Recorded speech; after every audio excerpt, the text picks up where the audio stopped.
नमस्कार दोस्तों, काया बिरला हिंदी टेल्स में आपका स्वागत है। आज की कहानी का शीर्षक है ईश्वर अच्छा ही करता है।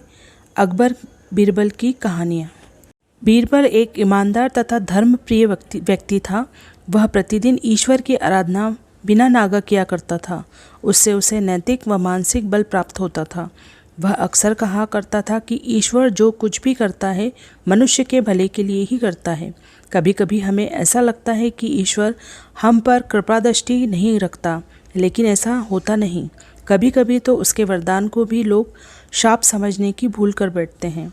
वह हमको थोड़ी पीड़ा इसलिए देता है ताकि बड़ी पीड़ा से बच सकें। एक दरबारी को बीरबल की ऐसी बातें पसंद न आती थी।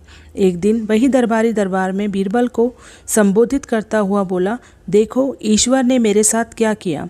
कल शाम को जब मैं जानवरों के लिए चारा काट रहा था तो अचानक मेरी छोटी उंगली कट गई। क्या अब भी तुम यही कहोगे कि ईश्वर ने मेरे लिए यह अच्छा किया है? कुछ देर चुप रहने के बाद बीरबल बोला, मेरा अब भी यही विश्वास है, क्योंकि ईश्वर जो कुछ भी करता है मनुष्य के भले के लिए ही करता है। सुनकर वह दरबारी नाराज़ हो गया कि मेरी तो उंगली कट गई और बीरबल को इसमें भी अच्छाई नज़र आ रही है। मेरी पीड़ा तो जैसे कुछ भी नहीं। कुछ अन्य दरबारियों ने भी उसके सुर में सुर मिलाया। तभी बीच में हस्तक्षेप करते हुए बादशाह अकबर बोले, बीरबल, अब हम भी अल्लाह पर भरोसा रखते हैं, लेकिन यहाँ तुम्हारी बात से सहमत नहीं। इस दरबारी के मामले में ऐसी कोई बात नहीं दिखाई देती जिसके लिए उसकी तारीफ़ की जाए। बीरबल मुस्कुराता हुआ बोला, ठीक है जहाँपनाह, समय ही बताएगा। अब 3 महीने बीत चुके थे। वह दरबारी जिसकी उंगली कट गई थी घने जंगल में शिकार खेलने निकला हुआ था। एक हिरन का पीछा करते भटक कर आदिवासियों के हाथों में जा पड़ा। वे आदिवासी अपने देवता को प्रसन्न करने के लिए मानव बलि में विश्वास रखते थे, अतः वे उस दरबारी को पकड़कर मंदिर में ले गए बलि चढ़ाने के लिए। लेकिन जब पुजारी ने उसके शरीर का निरीक्षण किया तो हाथ की एक उंगली कम पाई। नहीं, इस आदमी की बलि नहीं दी जा सकती। मंदिर का पुजारी बोला, यदि 9 उंगलियों वाले इस आदमी को बलि चढ़ा दिया गया तो हमारे देवता बजाय प्रसन्न होने के क्रोधित हो जाएंगे। अधूरी बलि उन्हें पसंद नहीं।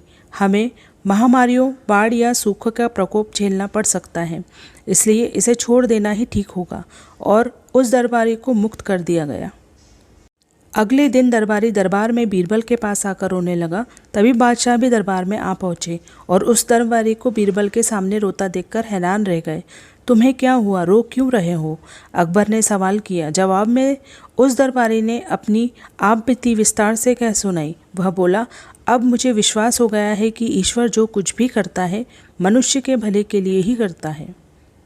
यदि मेरी उंगली ना कटी होती तो निश्चय ही आदिवासी मेरी बलि चढ़ा देते, इसलिए मैं रो रहा हूँ। लेकिन ये आंसू खुशी के हैं। मैं खुश हूँ क्योंकि मैं जिंदा हूँ। बीरबल के ईश्वर पर विश्वास को संदेह की दृष्टि से देखना मेरी भूल थी। अकबर ने मंद मंद मुस्कुराते हुए दरबारियों की ओर देखा जो सिर झुकाए चुपचाप खड़े थे। अकबर को गर्व महसूस हो रहा था कि बीरबल जैसा बुद्धिमान उसके दरबारियों में से एक है। इसी के साथ यह कहानियाँ यहीं पर समाप्त होती है। अगर ये कहानी आपको अच्छी लगी हो तो कहानी को लाइक कीजिए, मेरे चैनल को सब्सक्राइब कीजिए। Thank you for watching. इसी के साथ यह कहानियाँ यहीं पर समाप्त होती है। अगर ये कहानी आपको अच्छी लगी हो तो कहानी को लाइक कीजिए, मेरे चैनल